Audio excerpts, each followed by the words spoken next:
Muy buenos días con todos. Estamos muy próximos a unos días especiales que se llaman Semana Santa aquí, ¿cierto? Con mi esposa lo vemos un poquito chistoso que mañana lunes se celebra Domingo de Palmas.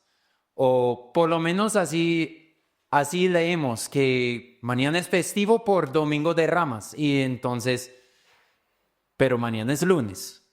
Pero está bien. Otro día para pensar en Jesucristo. Y esperamos que esa semana sea una oportunidad para reflexionar en lo que Jesucristo ha hecho en su pasión, en su muerte, también en su resurrección. Es un buen momento cuando también muchos vecinos que tal vez no asistan a iglesias, tal vez creen en Dios, pero no piensan mucho en Él, van a estar pensando en esas cosas. Y que el Señor nos lleva también a ayudar a apuntar hacia Cristo y hacia la razón verdadera por lo cual sufrió. Pero en esta mañana vamos a adelantarnos un poquito, aunque no es realmente adelantándonos porque nosotros en esta iglesia celebramos todos los domingos lo que Jesucristo hizo con su muerte y resurrección, ¿cierto? En la copa y el pan que compartimos que representa su cuerpo y su sangre. Pero vamos a estar volviendo a Isaías capítulo 53 para terminar con el último cántico del siervo, el último de 4 pasajes en Isaías que hablan del Mesías, pero usan el título siervo. Y esto es la culminación de todos, donde el pasaje de todo el Antiguo Testamento, el pasaje más claro para mostrar el sufrimiento y la resurrección de Jesucristo y el propósito de esa obra. Entonces, vamos a estar mirando los últimos 3 versículos de 10 a 12 de Isaías capítulo 53. Y el bosquejo para esta mañana es muy simple. Quiero ver con 3 palabras para resumir. Soberanía, la soberanía de Dios en lo que sucede en esas profecías. Sacrificio, el sacrificio del siervo de Jesucristo. Y triunfo. Entonces, y pongo como título el triunfo del siervo porque ese último palabra, ese triunfo es el enfoque de esos últimos versículos del pasaje. Entonces, vamos a leer. ¿Cuánto vamos a leer? Vamos a leer todo el pasaje de Isaías 52, versículo 13. Y luego voy a orar que el Señor bendice el estudio de este hermoso pasaje. Isaías 52, versículo 13 es donde empieza ese cántico del siervo. Oigan esto, mi siervo prosperará, será enaltecido, levantado y en gran manera exaltado, de la manera que muchos se asombrarán de ti, pueblo mío. Así fue desfigurada su apariencia más que la de cualquier hombre, y su aspecto más que el de los hijos de los hombres. Ciertamente él asombrará a muchas naciones. Los reyes cerrarán la boca ante él, porque lo que no les habían contado, verán, y lo que no habían oído, entenderán. ¿Quién ha creído a nuestro mensaje? ¿A quién se ha revelado el brazo del Señor? Creció delante de él como renuevo tierno, como raíz de tierra seca. No tiene aspecto hermoso ni majestad para que lo miremos, ni apariencia para que lo deseemos. Fue despreciado y desechado de los hombres, varón de dolores y experimentado en aflicción. Y como uno de quien los hombres esconden el rostro, fue despreciado y no lo estimamos. Ciertamente, Él llevó nuestras enfermedades y cargó con nuestros dolores. Con todo, nosotros lo tuvimos por azotado, por herido de Dios y afligido. Pero Él fue herido por nuestras transgresiones, molido por nuestras iniquidades. El castigo por nuestra paz cayó sobre Él, y por sus heridas hemos sido sanados. Todos nosotros nos descarríamos como ovejas.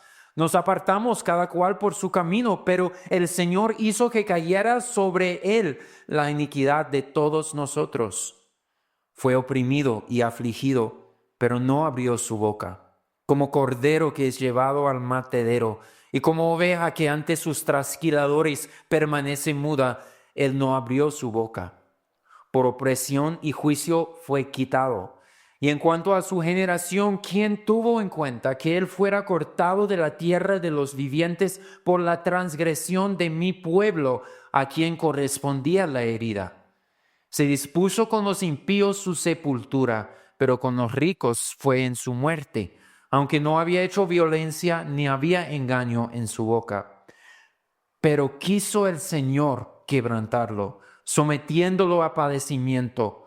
Cuando él se entrega a sí mismo como ofrenda de expiación, verá su descendencia, prolongará sus días y la voluntad del Señor en su mano prosperará. Debido a la angustia de su alma, él lo verá y quedará satisfecho por su conocimiento. El justo, mi siervo, justificará a muchos y cargará las iniquidades de ellos.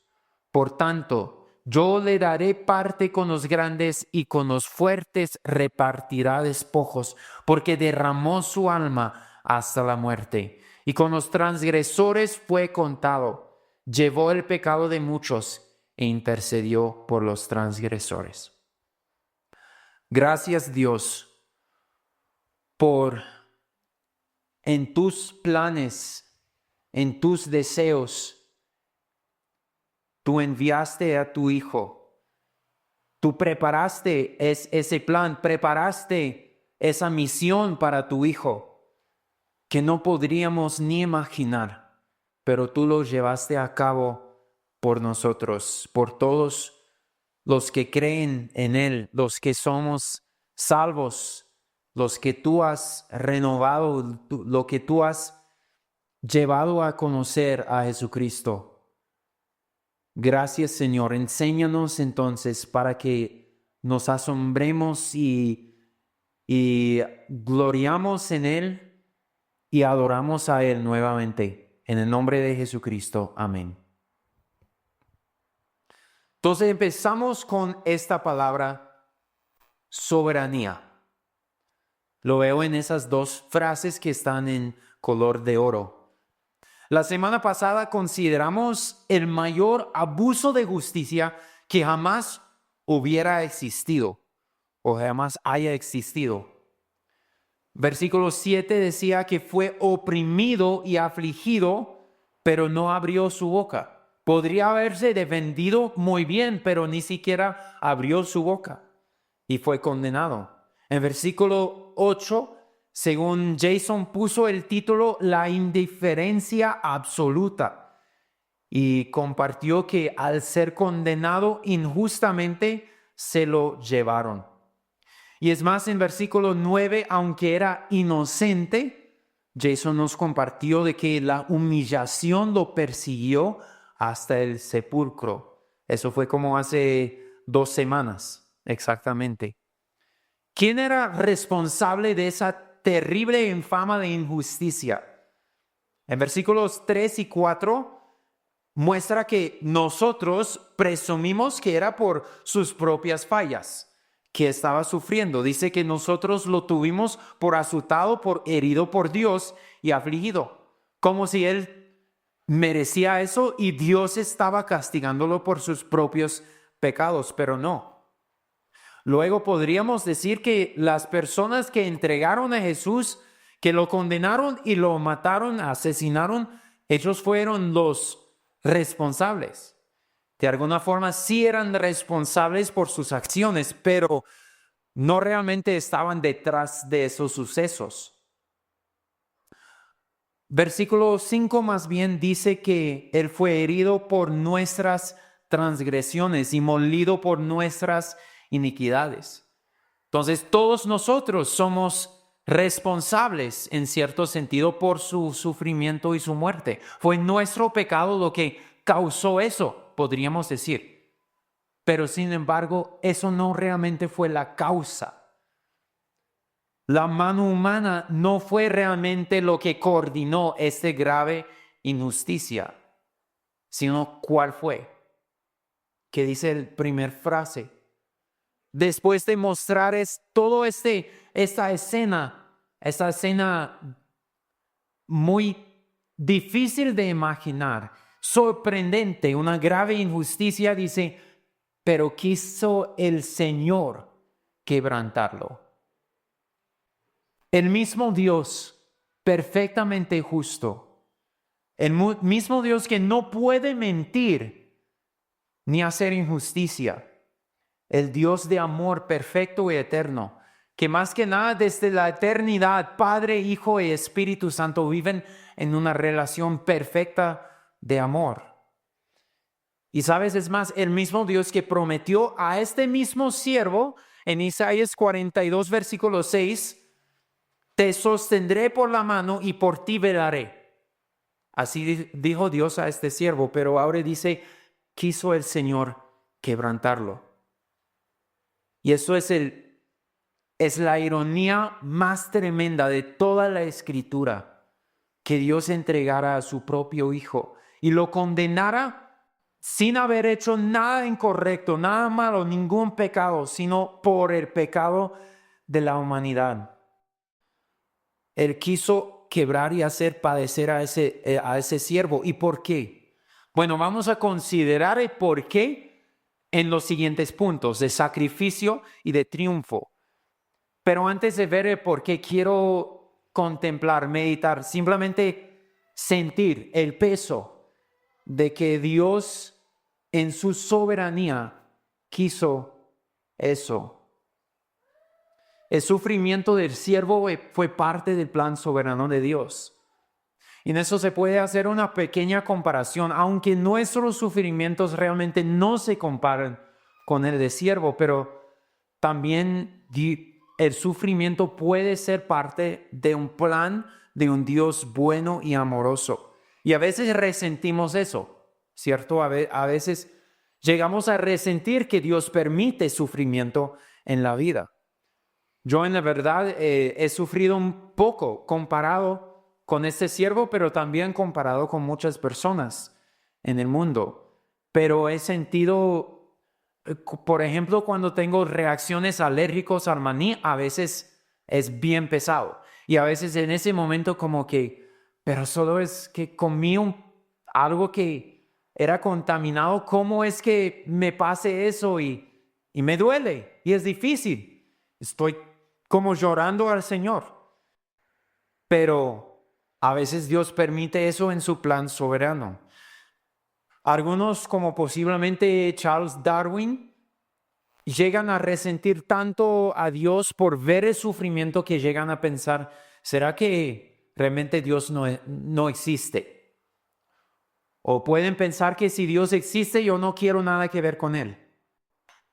No sé exactamente por qué Charles Darwin rechazó a Dios, pero muchos dicen que la muerte de su hija fue una gran parte de su cambio de ser cristiano a ser como el primer y más famoso evolucionista. Pero la verdad es que Dios sí tiene un propósito para el sufrimiento. No permite el sufrimiento simplemente porque ama ver que sus hijos sufran o que sus criaturas sufran. Tampoco aquí era el propósito, sino que Dios había un propósito ahí en el sufrimiento. Versículo 10 dice, cuando Él se entregue a sí mismo como ofrenda de expiación, verá su descendencia, prolongará sus días y la voluntad del Señor en su mano prosperará.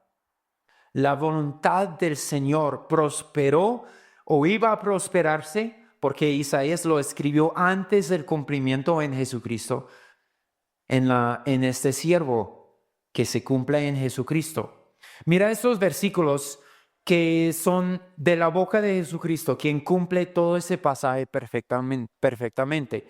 Jesús dice en Juan 4, dice, mientras tanto los discípulos le rogaban, Rabí, come. pero él les dijo, yo tengo que para comer una comida que ustedes no saben. Entonces los discípulos se decían entre sí, ¿le habrá traído alguien de comer? Jesús le dijo, mi comida es hacer la voluntad del que me envió y llevar a cabo su obra. Luego, el siguiente capítulo de Juan, yo no puedo hacer nada por iniciativa mías, como oigo juzgo, y mi juicio es justo porque no busco mi voluntad, sino la voluntad del que me envió. Y en Juan 6, porque he descendido del cielo no para hacer mi voluntad, sino la voluntad del que me envió. Aunque era Dios en forma humana, Jesús en toda su vida estaba concentrado en obedecer y cumplir la voluntad del Padre que lo envió. ¿Y cuál era la voluntad del Padre? ¿Cuál era su propósito? En ese mismo pasaje de Juan 6, donde dice, vino para cumplir la voluntad del que me envió, sigue diciendo, y esta es la voluntad y esta es la voluntad del que me envió, que de todo lo que Él me ha dado, yo no pierda nada, sino que lo resucite en el día final. Porque esta es la voluntad de mi Padre, que todo aquel que ve al Hijo y cree en Él, tenga vida eterna, y yo mismo lo resucitaré en el día final. Esa palabra voluntad tiene mucho que ver con las palabras propósito y misión. La misión que Dios, el propósito de Dios para rescatar y la misión de Dios para redimir a un pueblo para sí de la humanidad perdida. Y esa fue la voluntad del Señor que prosperó en las manos de aquel siervo. Fue la salvación y el cumplimiento de la misión de Dios. Pero cumplir con esa voluntad no siempre fue fácil, ¿cierto? Pasaje famoso en Mateo 26, cuando Jesús está en el jardín de Getsemaní. No sé si lo digo bien. Pero Jesús ora, apartándose de nuevo, oró por segunda vez diciendo, Padre mío, si esta copa no puede pasar sin que yo la beba, hágase tu voluntad. Vemos el cumplimiento perfecto de Isaías 53 en la pasión de Cristo. Y vemos en esa pasión, en ese sufrimiento y muerte de Jesucristo, que era la voluntad de Dios, pero también que Jesús se sometió. Por voluntad propia se sometió a la voluntad de Dios y así puso su vida en sacrificio por nosotros. Volviendo ahí, dice que cuando Él se entregue a sí mismo, fue también un acto de voluntad de Jesucristo, sometiéndose a la voluntad soberana de Dios. Entonces, eso es el primer punto que quiero enfatizar, que veo enfatizado más bien en ese pasaje, que todo eso que pasó con ese siervo fue la voluntad soberana de Dios, pero que Jesús también se sometió a esa voluntad. Y entonces la aplicación solamente puede ser someternos a la voluntad de Dios, tal como Jesús lo hizo. Con los varones en estas semanas estamos estudiando Romanos 9, un pasaje que habla bastante de la soberanía de Dios en la salvación, en mostrar misericordia a quien quiere mostrar misericordia. Dios es soberano y Él cumplirá sus propósitos, aun si resistimos su voluntad. Pero igual, de alguna forma, tenemos que Dios también nos deja con la libertad de escoger si nos sometemos o si no nos sometemos. Obviamente, con esa libertad de escoger, la decisión natural del ser humano va a ser rechazar. Pero igual tenemos esa decisión. También como creyentes tenemos la decisión si nos sometemos o si resistimos a su voluntad. Resistir no puede permanecer. En algún momento Dios va a intervenir y los que han resistido a su voluntad en cuanto a la salvación que ofrece en Jesucristo, en cuanto a la soberanía de Jesús como Rey sobre toda la humanidad, al final serán juzgados y Jesús sí va a reinar incluso sobre sus enemigos, sobre todos. Pero en esos momentos yo veo que hay una responsabilidad nuestra de someternos a la voluntad soberana de Dios, del Padre, reconociendo que esa voluntad es para nuestro bien, es para el bien de la humanidad, es para la salvación y para la santificación de los que están en Jesucristo. Jesucristo mismo, por ejemplo, decía que Él podría haber llamado un ejército para defenderse, pero decidió no hacerlo, decidió someterse. Y por eso nosotros podemos ser salvos por Él. Someterme no siempre va a ser el camino más fácil, el camino tranquilo y próspero, digamos. Por ejemplo, he hablado con algunas personas que se asombran de que nosotros somos de los Estados Unidos, pero estamos en Colombia, pero todos los colombianos quieren ir a los Estados Unidos. Y bueno, creo que ahí hay un dicho en inglés que the grass is always greener on the other side. La hierba siempre es más verde en el otro campo. Pero igual, para mí, aunque fuera verdaderamente somos bendecidos aquí. Pero aunque no fuera así, lo más importante no es vivir bien. Lo más importante es someterme y que la voluntad de Dios se prospera, ser herramientas en las manos del Señor. Y hay otros que pierden todo lo material e incluso tal vez pierden sus amigos, pierden familiares, pierden el amor y la amistad con su familia por someterse a la voluntad de Dios. Pero lo hacen por fe, y si lo hacen por fe, conociendo y siguiendo al Señor Jesucristo, entonces la recompensa será eterna. Entonces hay que someternos a la voluntad de Dios y parecido con eso, que la voluntad de Dios prospere también en manos de la iglesia. Porque la iglesia ahora es enviado para participar en esa misión de salvación que hizo Jesucristo. Nosotros no vamos a morir por los pecados de otros, pero sí vamos a anunciar el mensaje y testificar de Jesucristo. Que la voluntad del Señor, tal como prosperó en las manos de Jesucristo, también prospere en manos de su iglesia, mientras nos sometemos a su buena voluntad. La segunda palabra para enfatizar aquí es sacrificio.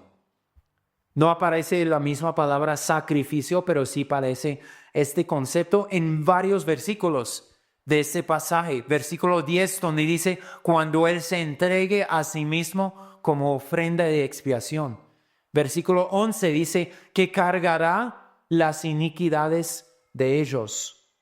Versículo 12 dice, derramó su alma hasta la muerte y con los transgresores fue contado. Llevó el pecado de muchos e intercedió por los transgresores. En versículo 10, esa frase, ofrenda de expiación, o creo que en la Reina Valera simplemente dice expiación, pero es un término específico de un sacrificio específico del Antiguo Testamento. Pensaba que sería interesante investigarlo un poquito. Y es la ofrenda por la culpa. En la Reina Valera no aparece casi con ese título, sino tiene varias traducciones para una palabra en hebreo que es asam. Yo no hablo hebreo, no leo hebreo, pero tengo la bendición de algunos recursos que sí me pueden ayudar. Por ejemplo, la concordancia Strong, que también se puede encontrar las definiciones en algunos sitios web. Traduce esa palabra como culpa, pecado, expiación o un fallo. refiere principalmente a la ofrenda por la culpa en el Antiguo Testamento, principalmente a la ofrenda, pero también puede ser usado para hablar de la del mismo fallo o de la culpa más bien que una persona llega a tener por haber fallado a alguien o pecado contra alguien.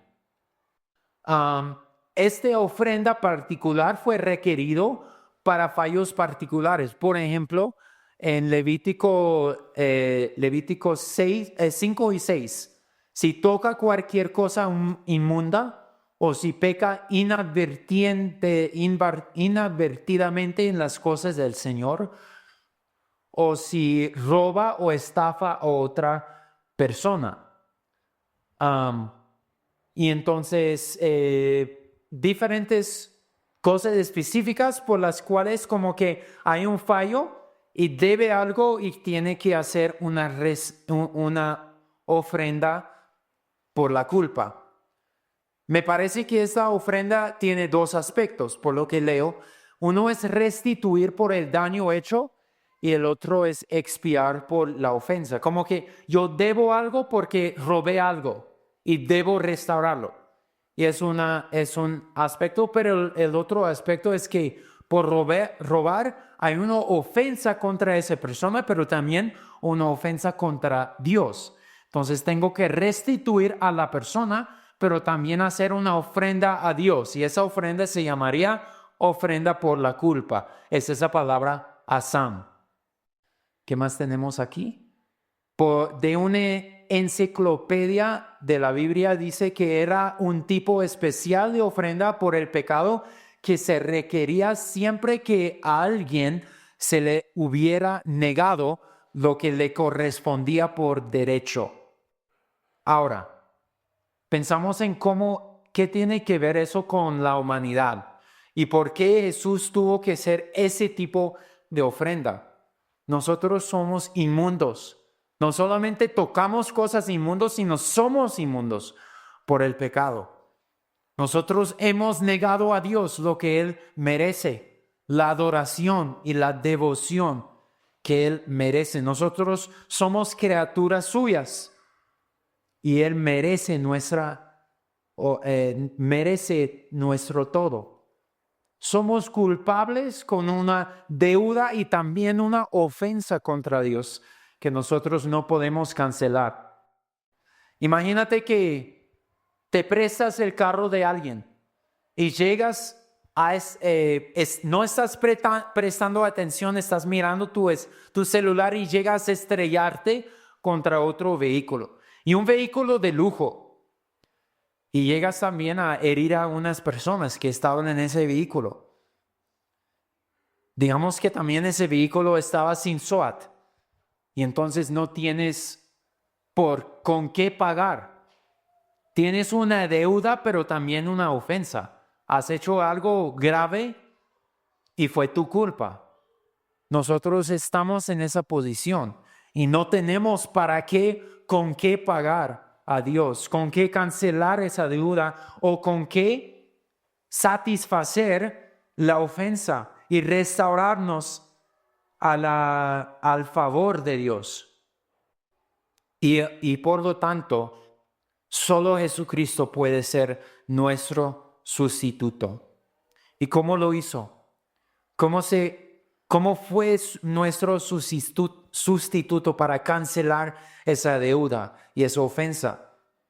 Dice que se entregó a sí mismo, cargó con nuestras iniquidades, derramó su alma hasta la muerte y con los transgresores fue contado, llevó los pecados de mucho.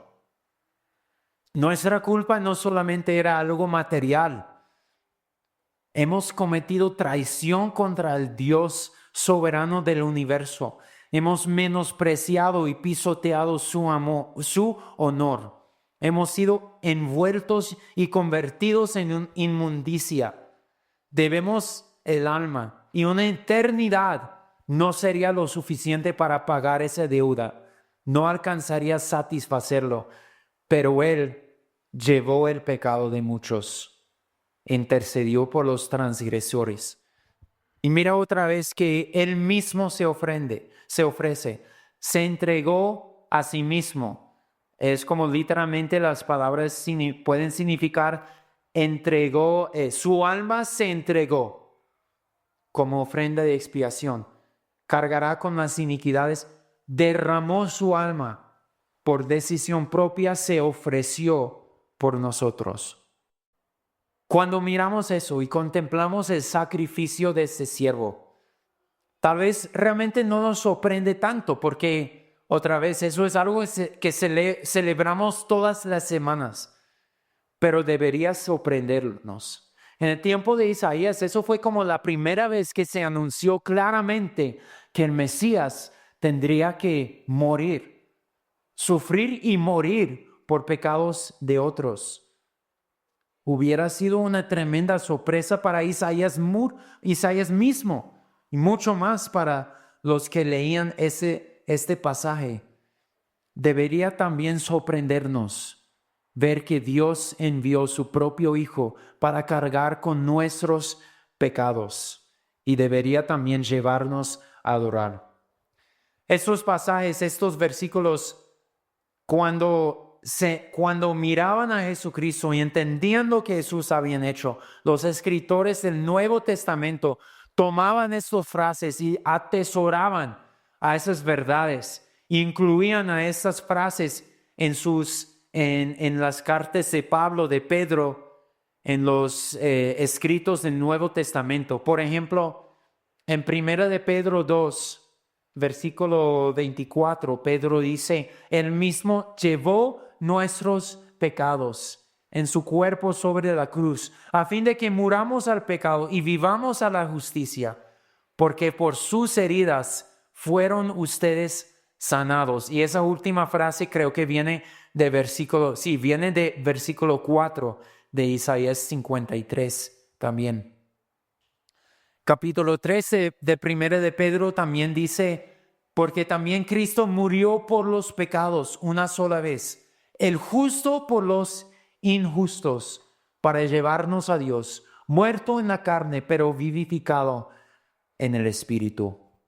Entonces, como aplicación, has reconocido y puesto tu fe y esperanza en aquel siervo que como el único sacrificio suficiente para ti. La iniquidad, la transgresión, el pecado son nuestros, según este pasaje, pero el sacrificio de Jesucristo es lo suficiente. Pero los que no se someten a eso, los que rechazan a ese sacrificio, tendrán que pagar eternamente la culpa de su pecado. Y en segundo lugar, otra vez, asombrarnos nuevamente de su sacrificio. Aquí hay otro pasaje también. No lo puse. Pero otro pasaje también que probablemente está meditando sobre Isaías 53. Es cuando Pablo escribe en 2 de Corintios 5:21, al que no conoció pecado, lo hizo pecado por nosotros, para que fuéramos hechos justicia de Dios en él. No dejemos de asombrarnos de lo tremendo que es esa verdad.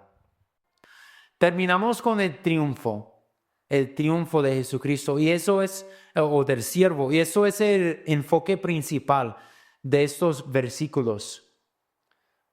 Aunque el plan soberano de Dios era quebrantarlo, someterlo a padecimiento, aunque se entregó a sí mismo como sacrificio, ese pasaje, gloria a Dios, termina en triunfo, exaltando al siervo por lo que él logra.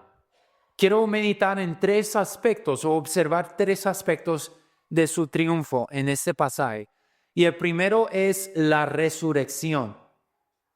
Versículo 10 dice, cuando él se entrega a sí mismo como ofrenda de expiación, verá su descendencia, prolongará sus días. Eso es como una ironía. Un sacrificio no prolonga sus días, sino muere y queda muerto. Y eso siempre es lo que ha pasado con los sacrificios, pero saben ustedes que los sacrificios realmente solo son un reflejo del sacrificio verdadero, un anticipo de que algún día Dios iba a proveer el sacrificio permanente y perfecto que vino en Jesucristo. Y ese sacrificio no quedó muerto, sino que prolonga sus días, verá su descendencia. No solamente tendrá descendientes, sino que Él mismo lo verá. Y eso solamente puede implicar la resurrección. Cuando entendemos claramente por ese pasaje que Él muere, entonces tiene también que resucitarse. ¿Cuáles son los descendientes de ese siervo? ¿Cuál es su descendencia? ¿Qué piensan? Son los creyentes, ¿cierto? Son los que por medio de creer en Él llegan a ser hijos de Dios, según el Nuevo Testamento. Y ver a hijos, ver a descendientes es una bendición.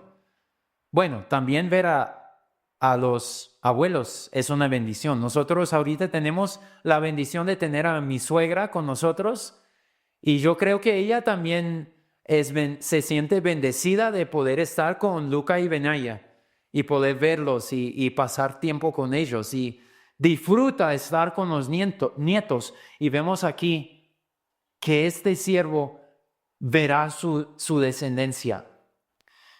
Y también dice, y también lo disfruta porque dice que quedará satisfecho. Pero eso va a ser el siguiente puntito.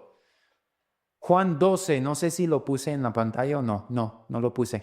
Pero en Juan 12 Jesús dice, ha llegado la hora para que el Hijo de hombre sea glorificado.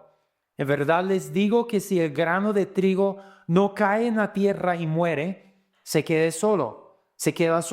Pero si muere, produce mucho fruto. Y ahí estaba hablando de su propia muerte, pero por medio de su muerte va a producir fruto. Y la palabra literal de descendencia es, ¿cómo era? Es como semilla, simiente. Creo que esa misma palabra es lo que usa aquí. Verá su descendencia, verá el fruto de su trabajo. Entonces, eso es solamente por la resurrección, implicado por este pasaje y cumplido en el Nuevo Testamento.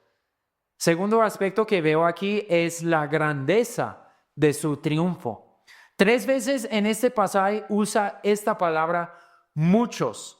La segunda en nuestra traducción español usa otra palabra. Dice los grandes en versículo 12, pero es la misma palabra hebrea que muchos. Me parece que la misma palabra puede significar grandes o muchos, pero varios comentarios decían que probablemente mejor hubieran traducido así. Por lo tanto, yo le asignaré los muchos y con los fuertes repartirá despojos. Son algunos cuantos los que benefician del sacrificio de este siervo.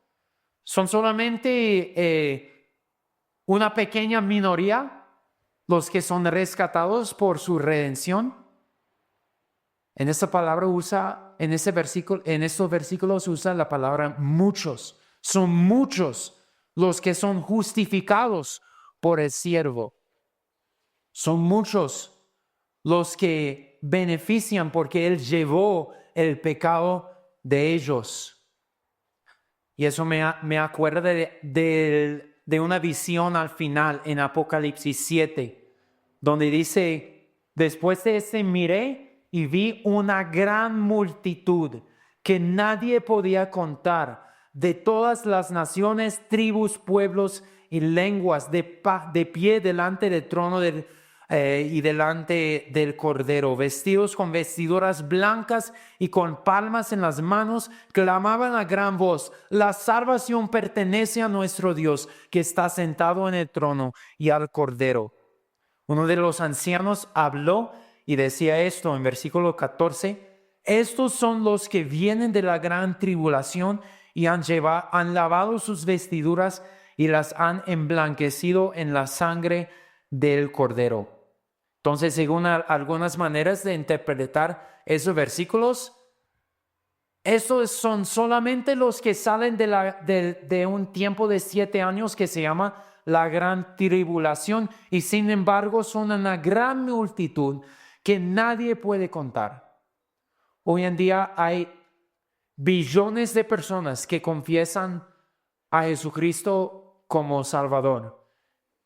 Seguramente muchos de ellos realmente no saben muy bien el mensaje del Evangelio, porque hay muchos que confiesan ser cristianos, pero es más por heredad o más por costumbres.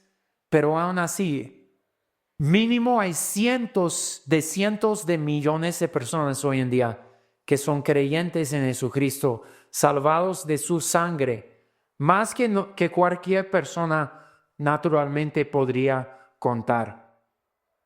Son muchos. ¿Y cómo se siente sí, aquí estamos. ¿Cómo se siente con este triunfo Jesucristo? Dice versículo 11, quedará satisfecho por lo que ve. Podrían notar tal vez que moví también esa frase por su conocimiento. No, el original en hebreo no tiene puntos. Entonces, la mayoría de las traducciones lo ponen aquí. Por su conocimiento, el justo, mi siervo justificará a muchos. Pero otra vez, mirando los comentarios, me parece que podría ser más probable que Isaías quería ponerlo acá.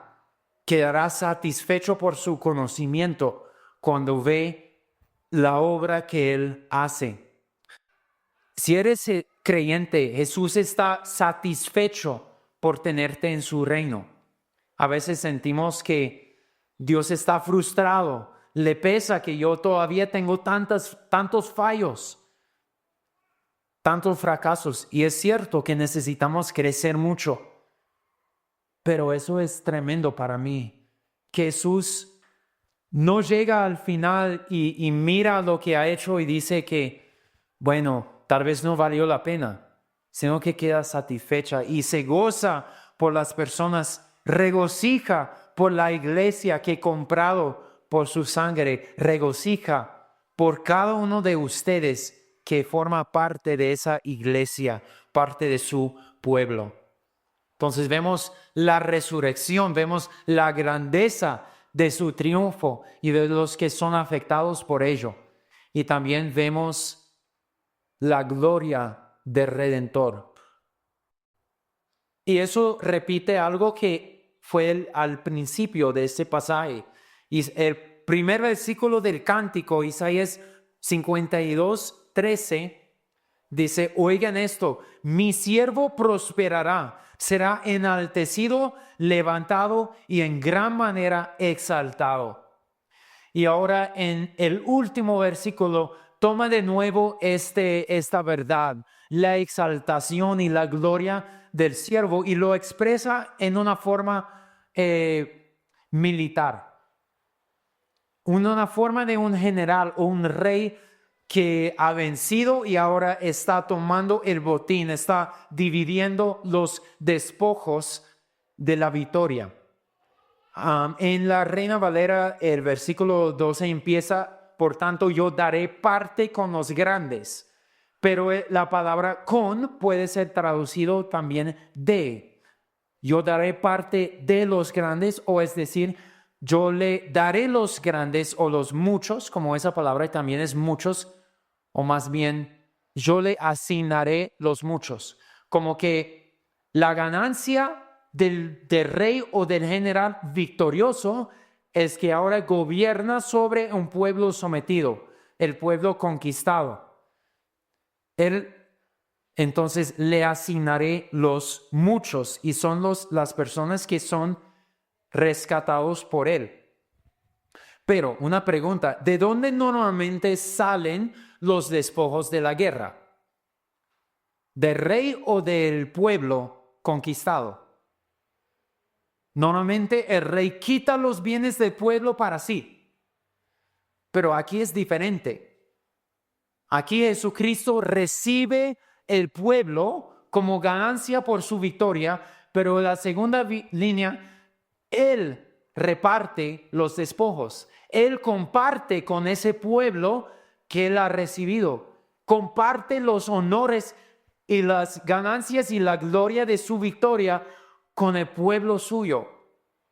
Cualquier rey o general trata al pueblo conquistado como esclavos puramente para su propio beneficio. Les cobra impuestos hasta que no tengan más con qué pagar. Pero Él reparte a los suyos, reparte a los fuertes, que solamente son fuertes porque Él los ha rescatado y les ha dado fuerza. Y entonces la gloria del Redentor, eso es algo tremendo, que comparte con sus rescatados. Y eso es algo que vemos también en el Nuevo Testamento y debería asombrarnos mucho. Jesucristo mismo en Juan 17:3, estas cosas habló Jesús y alzando los ojos al cielo dijo: Padre, la hora ha llegado, glorifica a tu Hijo para que el Hijo te glorifique a ti. Ahí está la gloria del Hijo. Por cuanto le diste autoridad sobre todo ser humano. Ahí están los muchos que son entregados a Jesucristo. Para que Él, y ahora vemos cómo Él reparte, para que Él dé vida eterna a todos los que le has dado. El Padre le da al Hijo las almas de las personas que Él quiere salvar, y el Hijo le da vida eterna a las almas que el Padre le ha dado. Versículo 3, solamente porque eso es importante reconocer también. Y esta es la vida eterna, que te conozcan a ti, el único Dios verdadero, y a Jesucristo a quien has enviado. Estoy hablando de cómo Jesucristo da de sus honores a su pueblo, pero ¿cuál es el honor más grande? ¿Cuál es el honor principal? Es Cristo. Es de conocer a Dios el Padre y de conocer a Jesucristo, quien el Padre ha enviado. Qué tremendo que nosotros somos rescatados, pero también compartimos del honor, y el honor principal es de conocer a Él.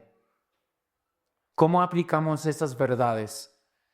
En primer lugar, rinden honores al único que es digno de recibir todo el honor. Eso también es lo que hacemos todos los domingos y lo que vamos a hacer en un momento. Que lo hagamos de corazón para honrar a Jesucristo mientras cantamos, mientras participamos del pan y del vino. También mientras damos ofrendas, que sea únicamente para honrar al que es digno. También consideran que somos siervos de este siervo, comprados con su sangre, pertenecemos a Él. Somos la ganancia de su victoria. Y entonces nos sometemos a Él. Volviendo al primer punto, nos sometemos a su voluntad y servimos a Él. Siento indigno de compartir este pasaje, de haber sido parte de exponer a Isaías 53 para ustedes, porque es un pasaje tremendo. Uno de los profesores de la Universidad Emmaús, donde pude estudiar un tiempo, ha escrito un libro entero de tal vez mínimo 200 páginas, no me acuerdo, solamente expositando a este cántico de siervo, Isaías 52, 13 y 53. Pero espero que hayamos podido contemplar uno de los capítulos más impresionantes del Antiguo Testamento y el que más claramente habla del sufrimiento y ahora también de la resurrección y de la gloria de Jesús en Mesías. Y espero que al estudiarlo quedamos desafiados para someternos a la obra redentora del siervo y a la persona de Jesucristo, quien cumple perfectamente ese pasaje. Y también a vivir, hablar y pensar de una forma que exalte a este siervo perfecto por lo que Él ha hecho a nuestro favor. Terminamos con oración. Bendito Señor Jesucristo, ¿cómo es que tú has tomado el lugar de nosotros? En primer lugar, para ser considerado un siervo, pero siendo hecho en forma de siervo, te humillaste hasta la muerte y muerte de la cruz. Y no solamente una muerte física, sino también el peso del pecado, que te convertiste en pecado y fuiste separado del Padre en una forma de llevar la ira que merecemos nosotros sobre tu persona, para que nosotros compartamos los frutos de tu victoria, seamos descendientes tuyos y hijos del Padre, hijos de Dios. Que esta palabra tenga fruto, Señor. Que seamos rescatados, que aceptemos este sacrificio, que proclamemos también estas verdades y que otros de nuestros familiares y vecinos puedan conocer a estas verdades, no solamente por mente, sino de corazón, y ser transformados por medio de la obra de Jesucristo. Te adoramos, Jesús, porque tú eres digno, tú eres resucitado y exaltado sobre todo. Eres nuestro Rey. Reinas sobre todo y pronto reinarás plenamente sobre toda nación, sobre todo universo. Te glorificamos, en tu nombre oramos, porque solamente por medio de ti podemos conocerte y conocer al Padre. Amén.